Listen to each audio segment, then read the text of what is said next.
come on the program and share with the people. Can you just share with us a little bit about your background and what really brought you into this stream of of researching Planet X and so forth?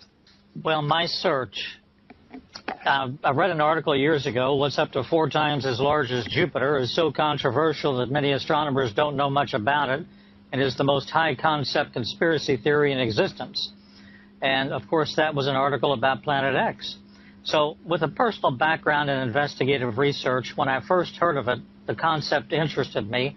I realized that close to 1 million of people a month were searching for answers on Google, and I believe it was the most popular topic, and still is, to date, on YouTube. So I heard an episode on the J.R. Moore National Radio Talk Show where he had spoken with some top naval brass retired, and they'd indicated the reason they had moved to the Ozarks was for safety. Then I ran across a video on YouTube, a 15-minute interview with an insider, codename Arizona. He'd actually seen Planet X through the Hubble.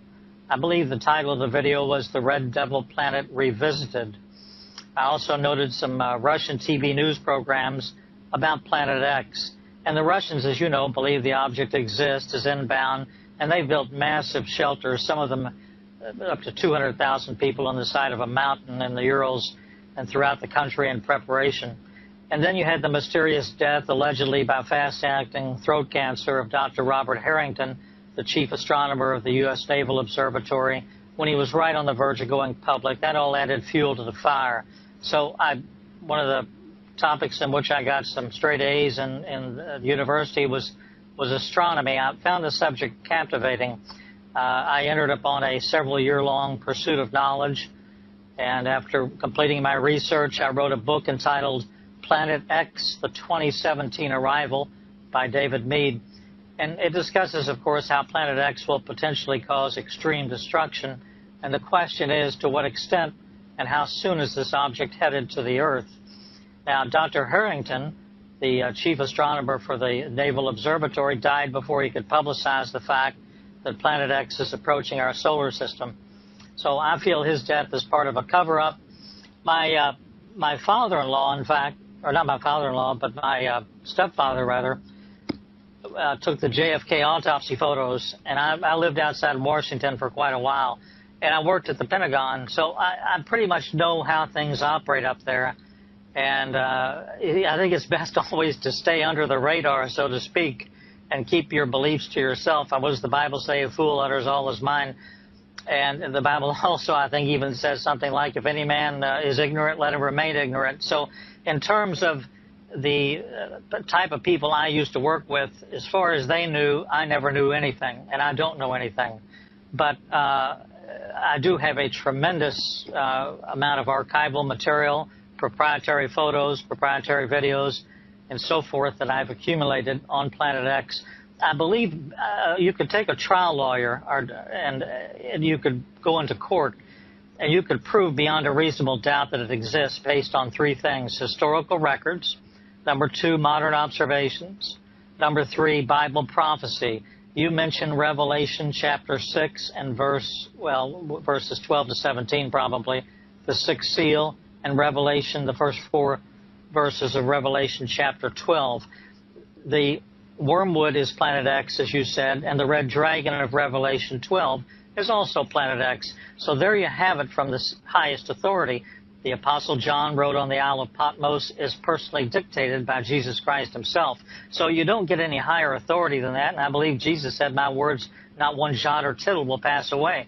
So you can be absolutely guaranteed, if you're listening to this, no matter what anyone has told you, no matter what disinformation you may have been exposed to, or no matter what your level of knowledge is about the topic, that Planet X is absolutely real. It's in the Bible. It's in my opinion, a scientific, observable, provable fact. And the only question is the timing. And that's what I've been researching now for about 5 years. Augusto, I believe you've had some visions on this that exceed the 10-year point. So you've had insider knowledge, shall we say, of at least the impact damage, especially the impact damage and what it's going to consist of. Yeah, absolutely. I have had a lot of visions, David. Going back to the year 2005, or 4 or 5, somewhere around there, I was in Ohio, and I didn't know anything about Planet X back then, of course. I was totally, I had nothing. I had no knowledge, I had done no research. I had not seen anything, any books, read any books or any articles about that. And yet I had a very interesting vision one night when I was there. And that was, I saw what I described as the vision of the 3 stars.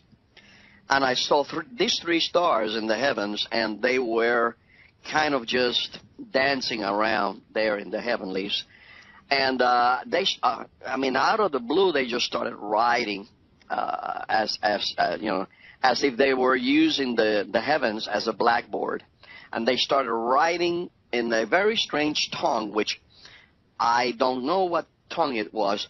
If I had to guess, I would guess it was Hebrew or a very ancient tongue. I just don't know. And as I began to see them writing in the heavenlies, I began to then realize that I was able to translate what they were writing. I was able to read what they were writing in this strange language. And as I continued to watch, I realized that they were talking about the end of times. The day of the Lord is what I like to describe it as, which is the beginning of the coming of the Messiah, which will usher us into the millennial kingdom. But that is called the day of the Lord, because the beginning of that transition is going to be very chaotic. It's going to be cataclysmic, which is what the book of Revelation describes, and as well as the book of Isaiah and many other books in the Bible describes the earth, going back and forth, shaking like a drunkard, reeling back and forth. And there's other scriptures that talk about the earth actually tilting on its axis and shifting. And, we never knew what that meant until recently, with when scientists have begun to talk about Planet X and what a celestial object of that magnitude could do to the earth. So back in 2005, as I was watching the 3 stars riding on the heavenlies, all of a sudden I was sucked into the vision, and I was beginning to see horrible things happening. I began to see horrific earthquakes taking place. I began to see horrific disaster, cataclysmic events taking place in the country. The country was decimated. The United States was decimated. There was a tremendous hunger, a horrific hunger. People began to cannibalize each other.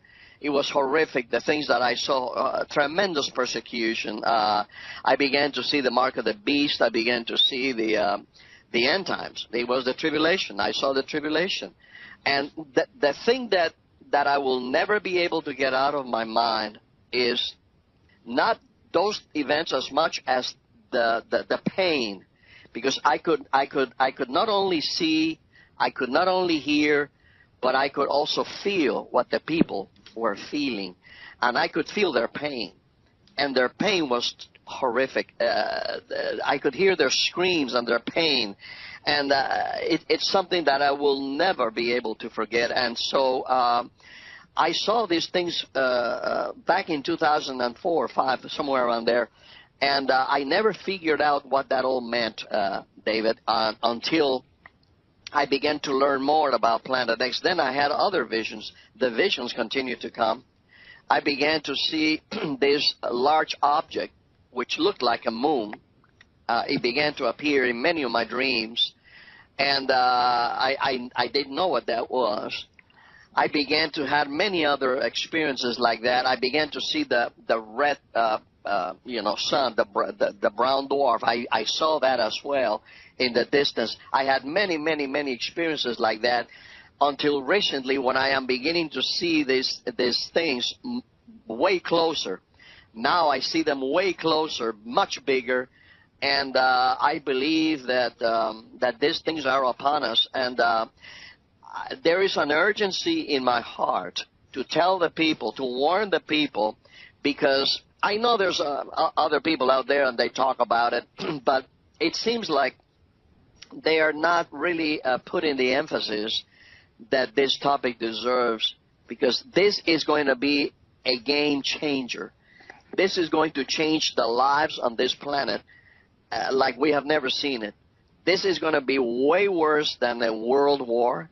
This is going to be way worse than a financial collapse. This is going to be way over above everything that we could even imagine. This is going to be way worse than an EMP blast, because this is going to cause cataclysmic events the likes of which we have never seen. And so the people need to be prepared. The people need to be aware.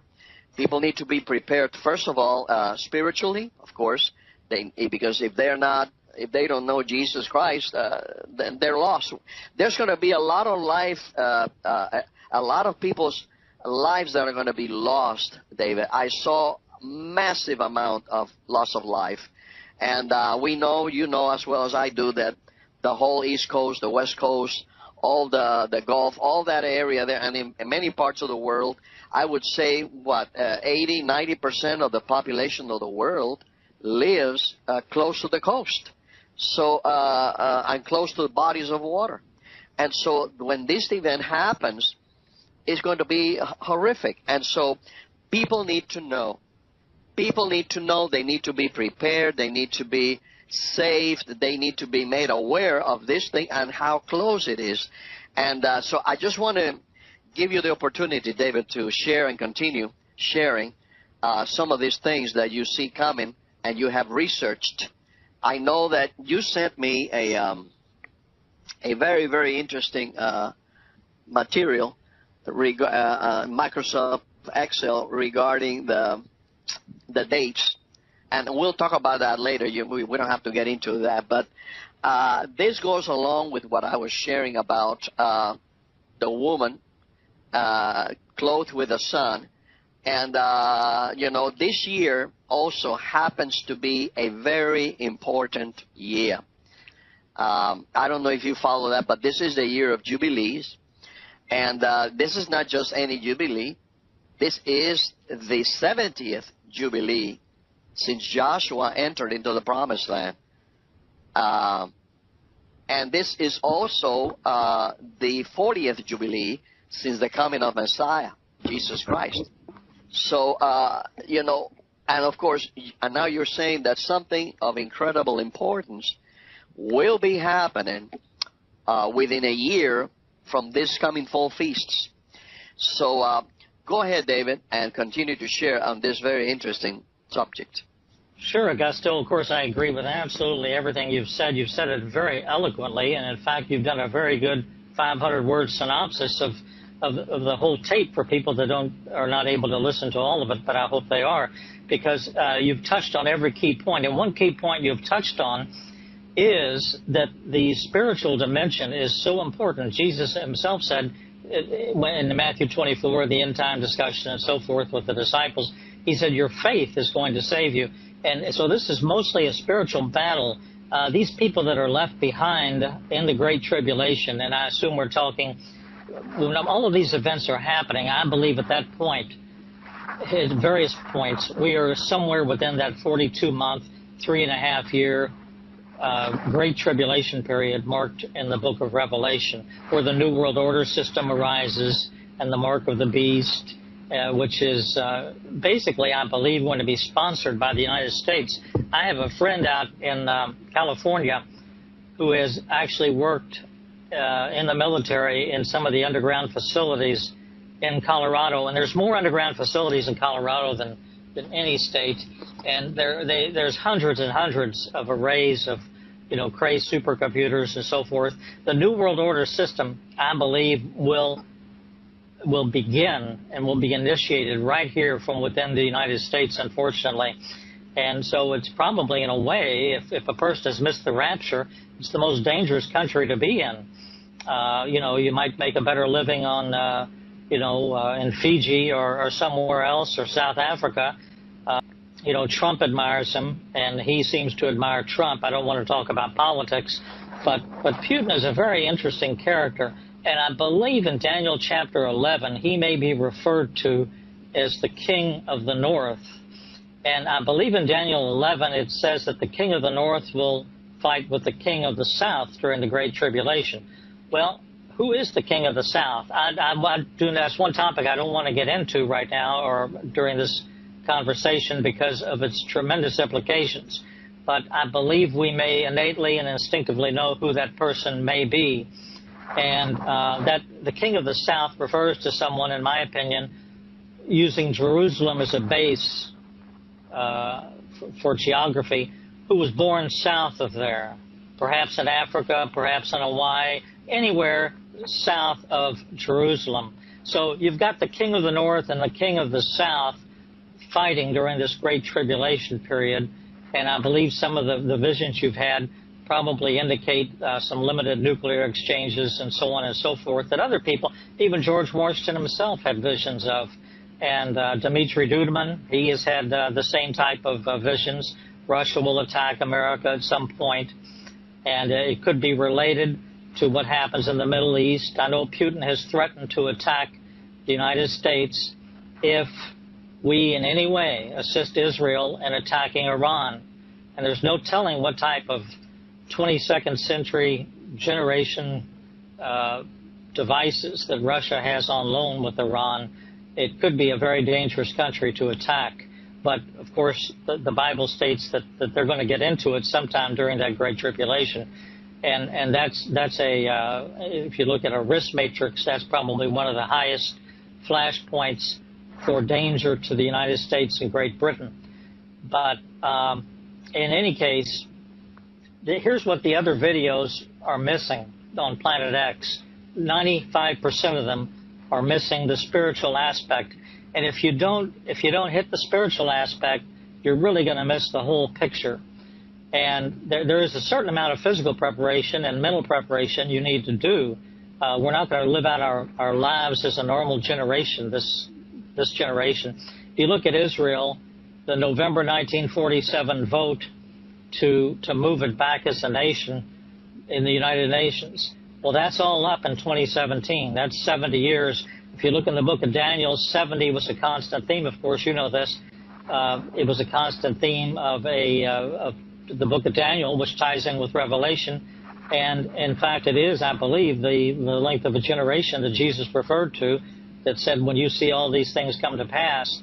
So 70 and 47 takes us right up to 2017. So I think we can tell just from general math, and I'm not talking Bible codes or anything like that because they can get very complex and maybe even a little misleading, but I'm just talking from the general math and the words of Jesus in the Bible about a generation, 70 years, and you can expect to see everything at least begin in that year, which I believe is next year. So getting back to Revelation chapter 6, I believe Planet X may indeed be the cause of the blackening of the sun, quoted like sackcloth of hair, and the turning of the moon to blood. So an impact collision would cause an earthquake, and the reference to stars falling from the skies means meteorites. To sum up Revelation 6 in a few bullet points, 1, there was a great earthquake. 2, the sun became black as sackcloth of hair. 3, the moon became as blood. Now notice that the moon is blood red. This effect could be caused by the infrared light of a red dwarf star. There's a lot of very strange earth changes that are going on at this time, and just probably 80% of your listeners are aware of Planet X, but maybe for the 20% that aren't, just to give them a little background. According to various sites and solar research labs around the world, a very peculiar set of circumstances is upon us. Recent solar sunspot activity is the highest in 8,000 years. That's from space.com. There's a long-term increase in solar irradiance that's heating both the Earth and Mars. That's from the National Geographic. There's a 300% increase in galactic dust entering our solar system. That's from New Scientist. Venus is exhibiting a 2,500% increase in its green glow clouds and ozone have appeared in the Martian atmosphere, and according to the Keck Observatory in Hawaii, the once placid planet of Uranus is experiencing intense cloud activity, storms, and aurora.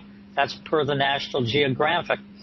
So a lot of this began back in the early 1980s. If you want to take a trip back memory lane there for a minute, let's look at the June 1982 edition of the New York Times. And it says something out there beyond their furthest reaches of the known solar system. It is tugging at Uranus and Neptune.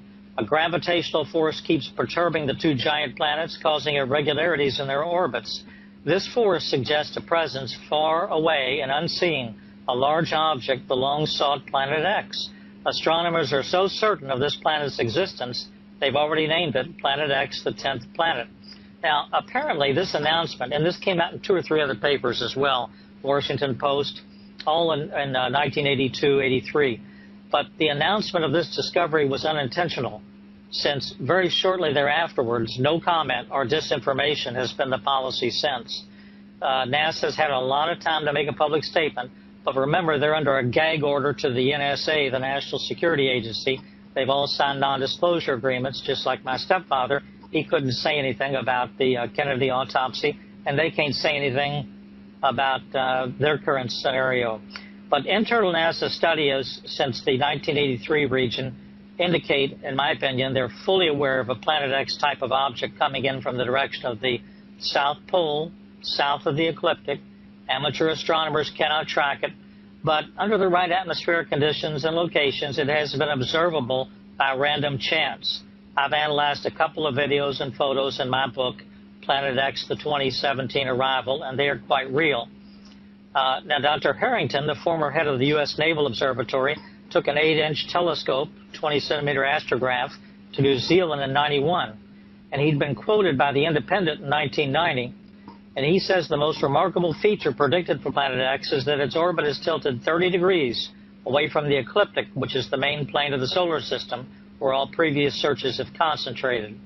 Now, 3 years after that, in 1993, he died under mysterious conditions right before he made a public statement. So part of the discovery of Planet X was based on the fact that outer large planets were being pulled down in their orbital patterns. The X system is the only effect which could cause such a perturbation in their orbits. It's best viewed close to the South Pole.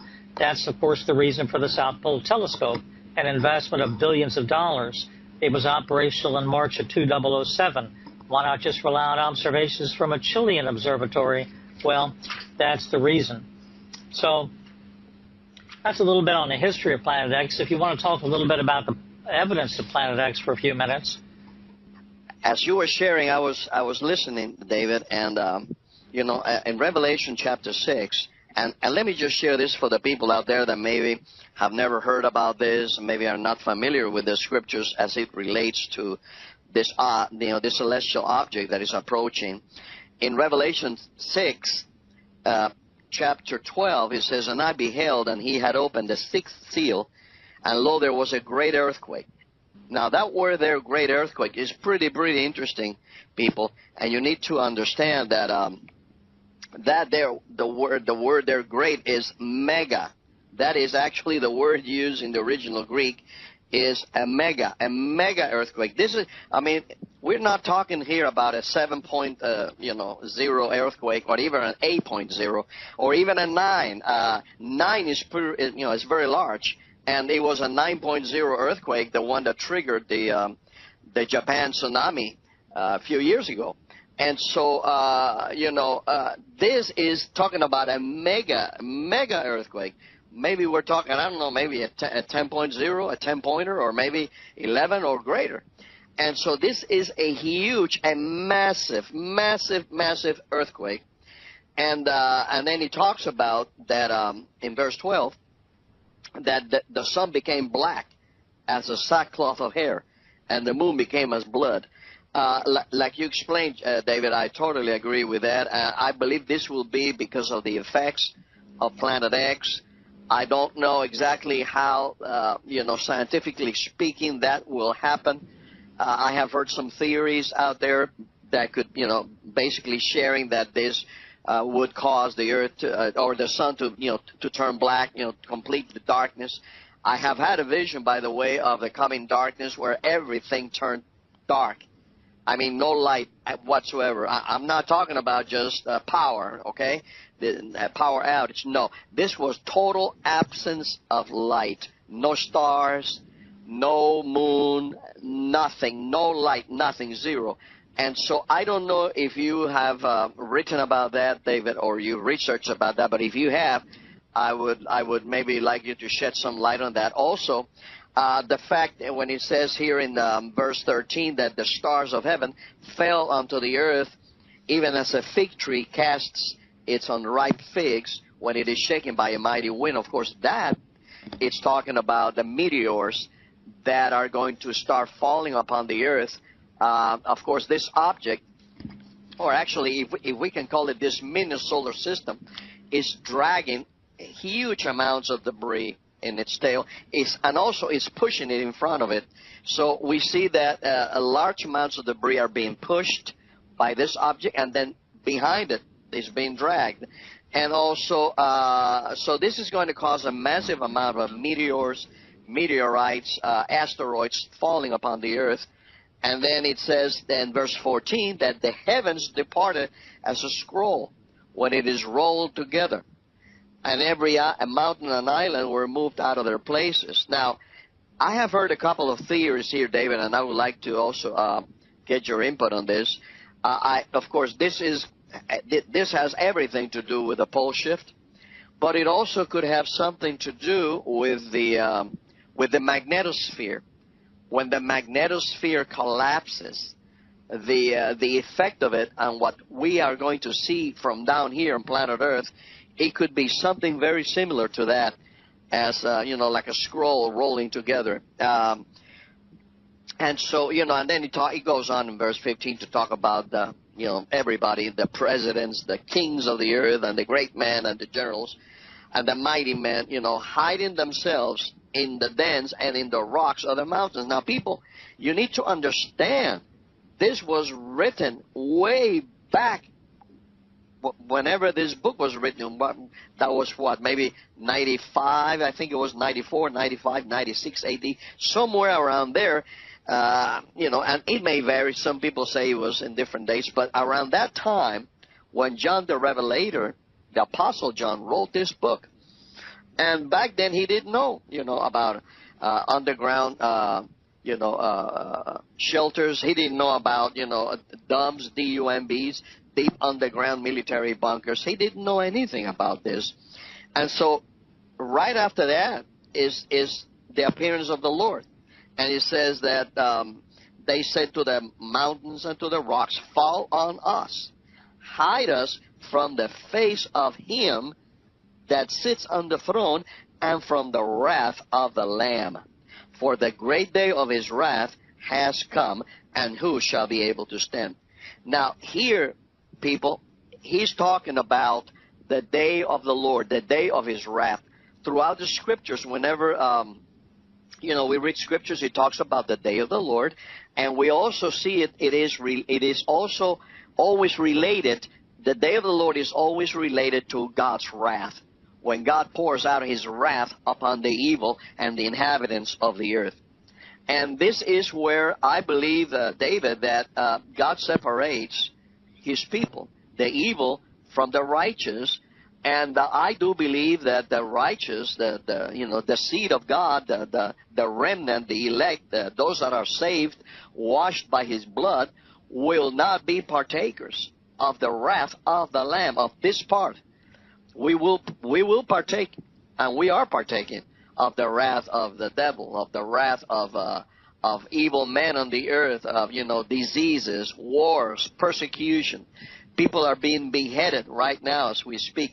But this is different. This is different, and this is what we need to understand. This is the wrath of God, the wrath of the Lamb. And I believe, and I think you share with me the same feeling, David, that his bride, the bride of tribulation, right at the beginning of it, towards the end of it, in the middle of it. We don't know exactly the day No one knows the exact 24-hour time span, but it is going to. We know the rapture will happen; it's guaranteed, and the purpose is to remove, what's called the Philadelphia Church from the earth, and a lot of the other churches remain, as you say, because they need to be further tested and so forth.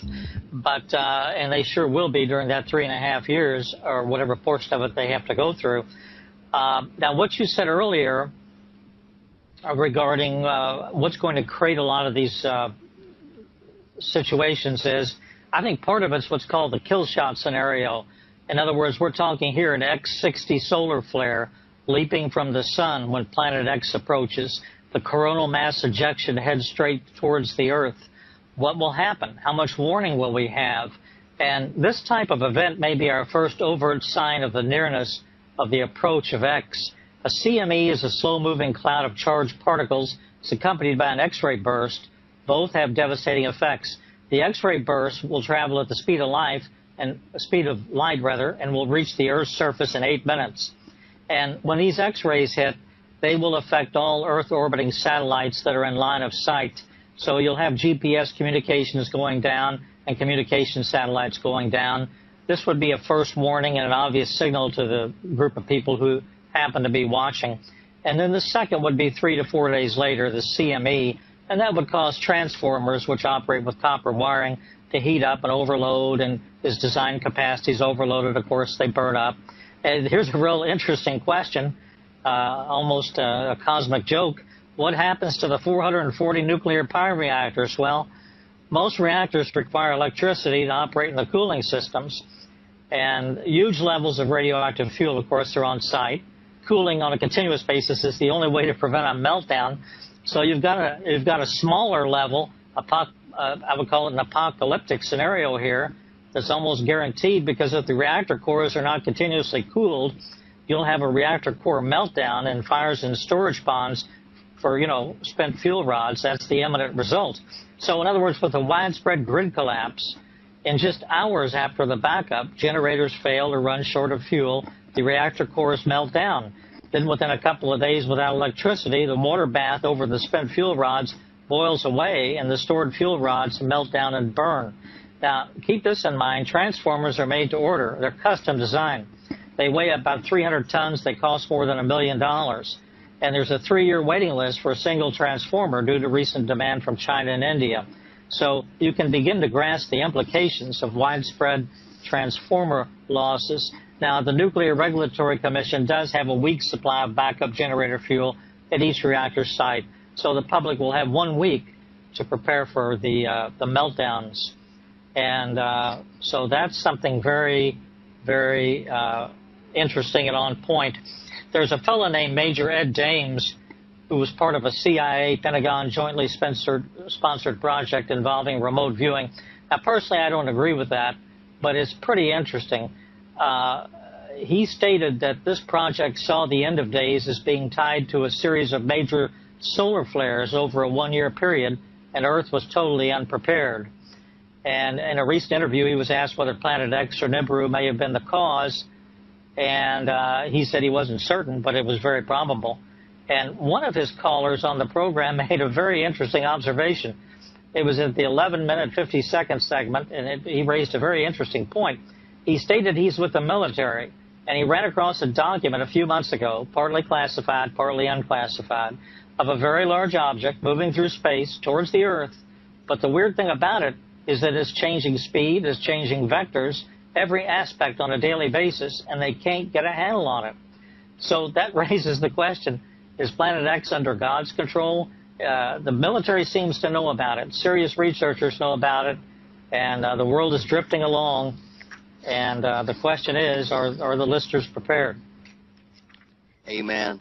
Well, you touched a very interesting topic there about the fact that it is speeding up. The Planet X is speeding up, slowing down.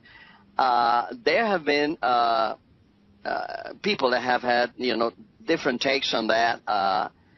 Of course, I have the book. I don't know if you've read the book or even know about the book by Doug Elwell. He wrote a book, and we reviewed him last year, Planet X, the Sign of the Son of Man. Very, very interesting take on that topic. Of course, I don't agree with all of his, of his thesis, because he believes it comes every 1,000 years or 2,000 years. And I tend to agree with the fact that the other theory that it comes every 3,600 years or so, plus or minus, because it ties it in with the Exodus. It ties it in with Noah's flood and so forth. But one of the things that he says that really struck my spirit, and I believe that there's some truth to it, is the fact that he says Planet X is God's hammer, that he uses it to punish the inhabitants of the earth, every so often. Basically, he uses it to as a reset button. Whenever the planet, the inhabitants, has gotten out of hand, and that's what happened during the flood. When the man began to, messing with the DNA, they began, the fallen angels began cohabiting with the daughters of men, and giants were born unto them. And of course, in the book of Enoch, they go into detail about that, and the book of Jasher and many other books, which are not in the Bible, but they are, what I called non-canonical books, but they are mentioned in the Bible. Like the book of Enoch is mentioned in the Bible, is quoted verbatim in the book of Jude. He quotes a passage verbatim from the book of Jude, and there's no way that Jude would have known that, except he had a copy of the book of Enoch in his shelf, in his library. The same with Jasher. It's mentioned in, I believe, is in the book of Chronicles. And so, these books, although they're not in the Bible, they're mentioned in the Bible. So I do believe they bear some weight. Maybe not as, literal word from God, but they are books that I use for research. I use to confirm the Bible, and they both talk about, the destruction of the planet. It talks about, how the fallen angels came down to earth, cohabiting with the sons of man. And when this happened, the condition on the earth was very similar to what we are seeing today. We are seeing a lot of manipulation with the DNA. We are seeing men beginning to tamper with the human genome.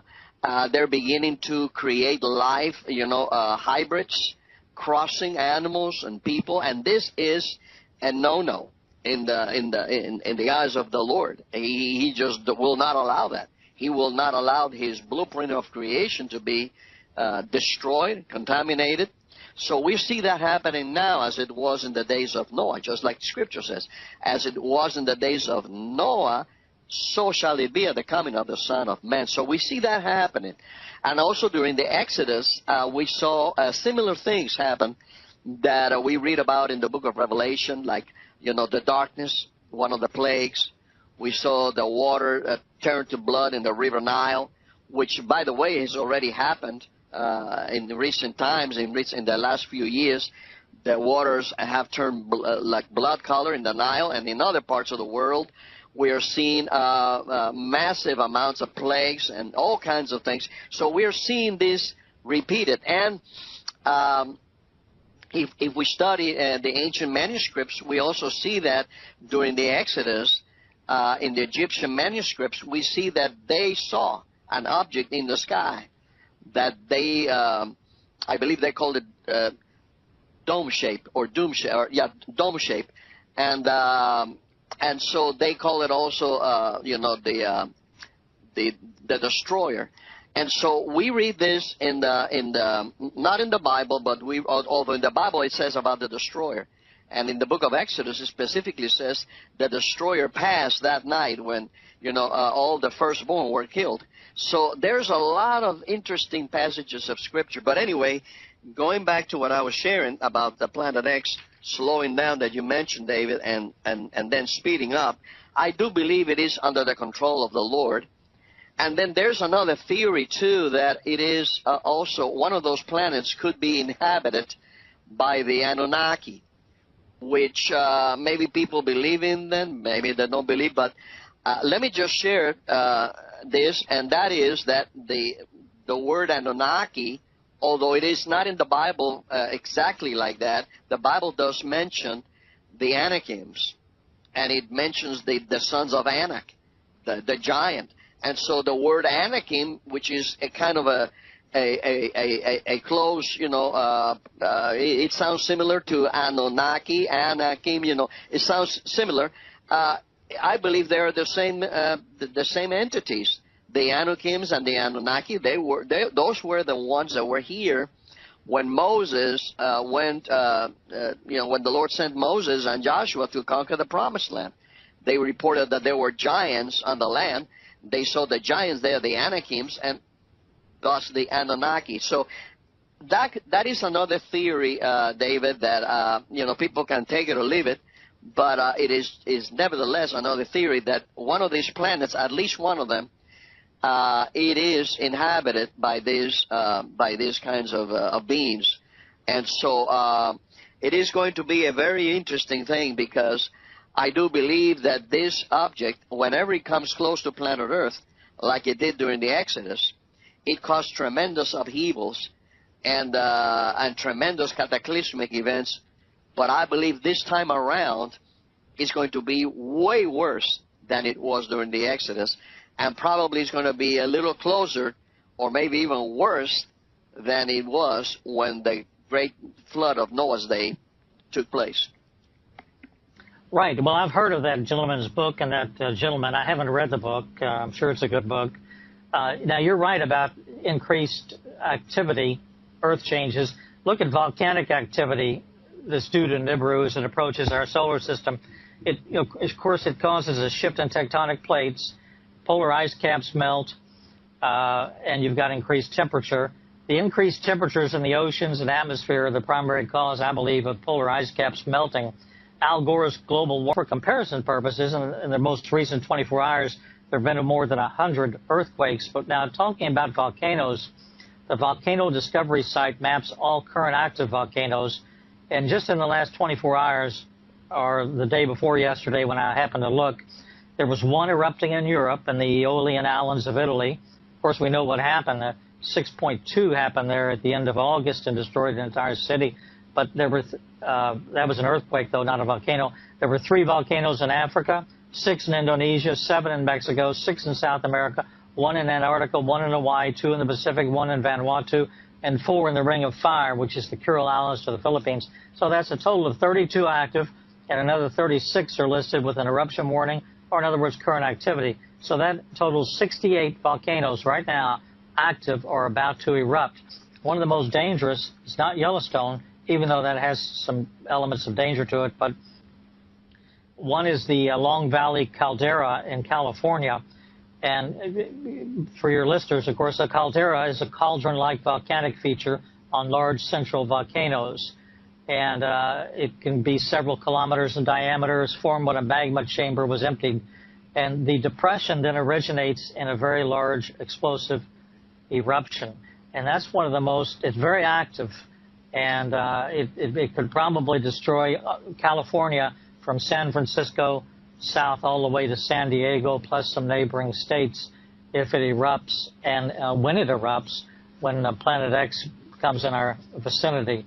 So just to talk a little bit, too, just for your listeners' general edification, in terms of the Vatican, as you know, the Vatican's in a very strange business. It owns a large binocular telescope in Arizona on Mount Graham near Tucson. It's near infrared.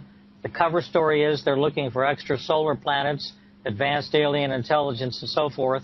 It's chilled to minus 213 Celsius so that it can conduct near-infrared observations. And, of course, Planet X is a dwarf star, a binary twin to our sun, and is only observed really in this spectrum. Now, why all of this interest by the Vatican? What are they really interested in? So I'm sure you've heard of Father Malachi, a Vatican insider. He knew about an inbound planet. And he said it would appear between 2015 and 2025. He said the exact date's a secret, hidden in the archives of the Vatican. I think he was a professor of paleontology at the Pontifical Biblical Institute of the Vatican. And he criticized the Vatican for not releasing the full content of what was called the Third Secret of Fatima in 1917. Some presumption is, well, the Vatican didn't want everybody to know the facts about wormwood. So he interviewed Art Bell, I believe, on national radio, and he was asked why the Vatican was so involved in the exploration of deep space. And he said, because the mentality amongst those who are at the highest levels of Vatican administration and geopolitics know what's going on in space, what is approaching it. And I've heard another Vatican insider stated that the Graham Observatory in Arizona is used to study anomalous celestial bodies approaching the Earth. He compared it to what the CIA did with one of its secret eyes, which was called the twin to Hubble, it's Skyhole 12 or Keo 12. And he stated during an Alaskan radio telescope monitoring of a deep space probe called Silo, a photograph had been taken of a huge planet moving closer inbound to our system. This was way back in the mid-90s. He said the information was above top secret. And he said the probe was created in Area 51 with an EMP motor put in orbit by a space plane.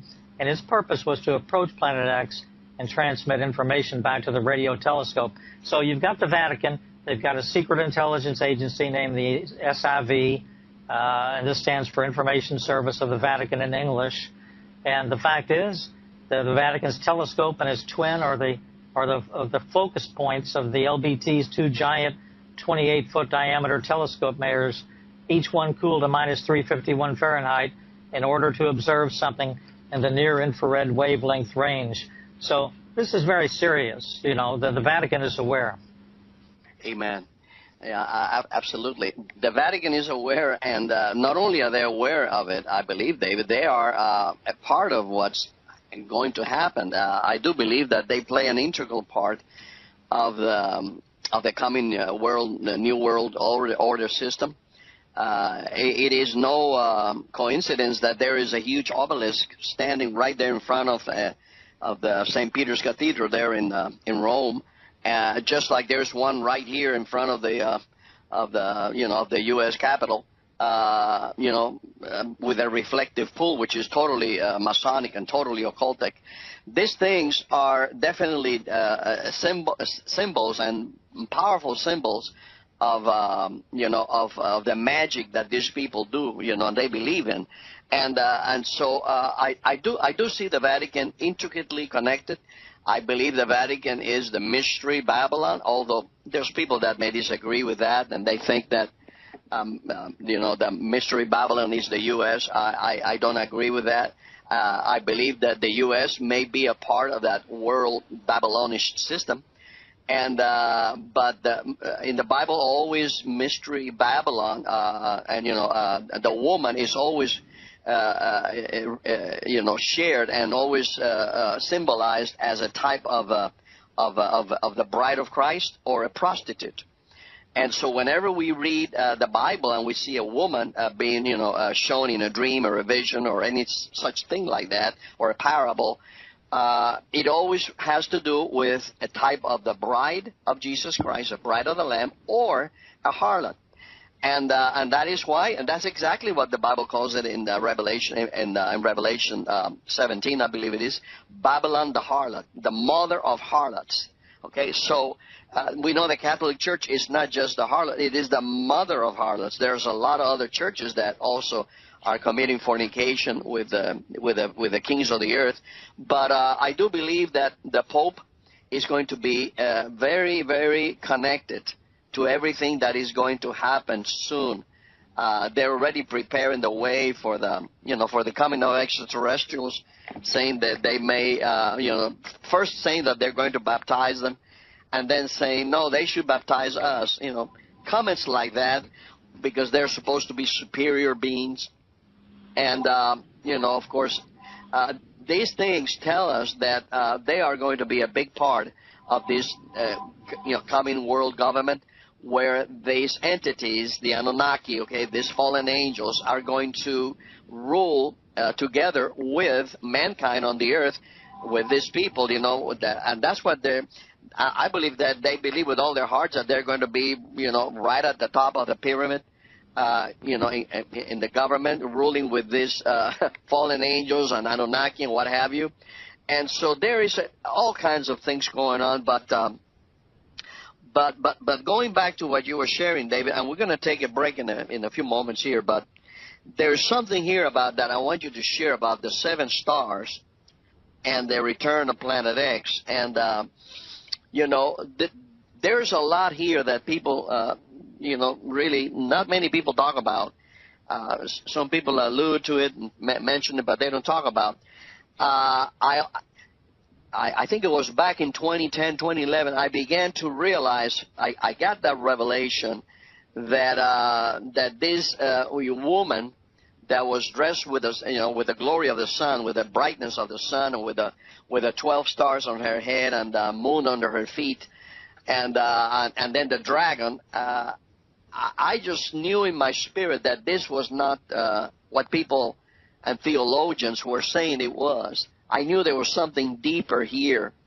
And when I began to find out the details about Planet X, and I began to realize that he had other planets, that Nemesis had other planets orbiting around it, one of them, which is Planet X, Nibiru.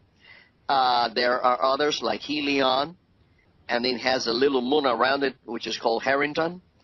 And then it has another planet called Arboda, and Nibiru even has another moon, and all of these planets, I believe that they total 7, orbiting around this dragon. I just began to see that in the scriptures, where the dragon had 7 heads, and of course people have always referred to the dragon as the devil, and he is a symbol of Satan. But I do believe, David, that there's something here about that connects this to Planet X and to the destroyer. Other people call it Hercules. But this object is so terrifying that it looks like a dragon when it is in the sky, like with a tail and everything, and with the wings. And I do believe you have something to share about that. So we're going to take a short break now. And when we come back, I want you to just jump into that and talk to us about that. But let's hear this song during the break, and we'll be right back. Don't go away. This is Augusto Perez with Appearance Radio, and my guest today is David Meade. We'll be right back. Welcome back. You're listening to the Appearance Radio. I am Augusto Perez.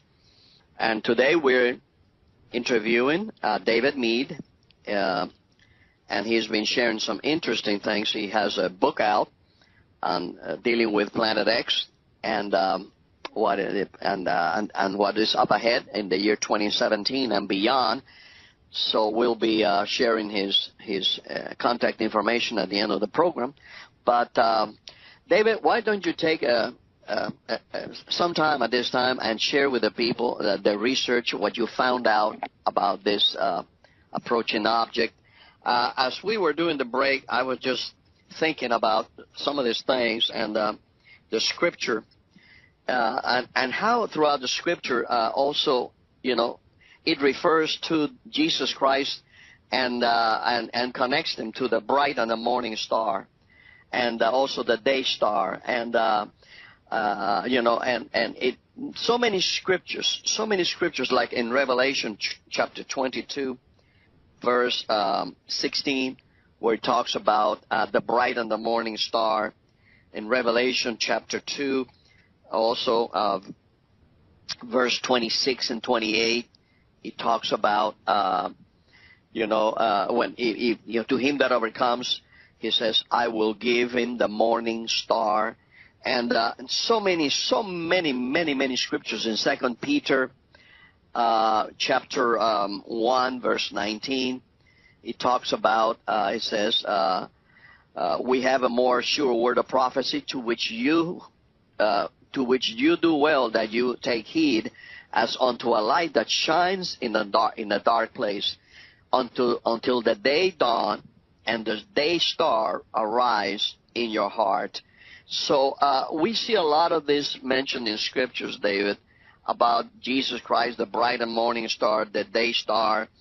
And, I can't help but think that this object, this dwarf sun, this second sun, has something to do with the appearance of Jesus Christ and with the coming of the Lord. Of course, to us, it's going to be our redemption. But to those that are not his, it's going to mean destruction. Can you share a little bit about this and what your research has revealed to you? Sure. Well, in fact, on the back of my print book, you were talking about the 7 stars. I'll just read this paragraph from the top back of my print book. There is no hiding this incoming solar system any longer. It consists of a dark star, smaller than our sun, which hosts 7 orbiting bodies, some smaller than our moon, and a couple of them larger than our Earth. The dark star is called Nemesis, or Planet X. The blue planet is called the blue Kachina. The planet that is larger than Earth, that is orbiting the dark star, is called Nibiru. It is also known as the planet of the crossing and the destroyer. There is another object, some refer to it as Helion. And so when we talk about Revelation 12, which I'd like to recap and get into in just a few minutes, I hope your listeners are sitting down, because I don't think this has really been widely distributed. I don't know if anyone else has done extensive analysis on it, because I believe this information that I have in the book and that I can speak of in person indicates, back in Genesis, God said he put in the stars and the systems and the constellation and what the Bible refers to as the Mazzaroth.